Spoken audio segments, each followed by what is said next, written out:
এবার ছাত্র হত্যা মামলার আসামি করা হয়েছে শেখ হাসিনাকে।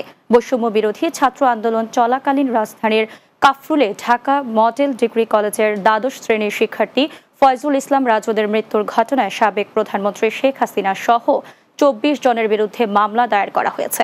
বুধবার ঢাকার মেট্রোপলিটন ম্যাজিস্ট্রেট আহমেদ হুমায়ুন কবিরের আদালতে মামলার আবেদন করেন নিহত রাজনের ভাই রাজীব এ মামলা দায়ের করে।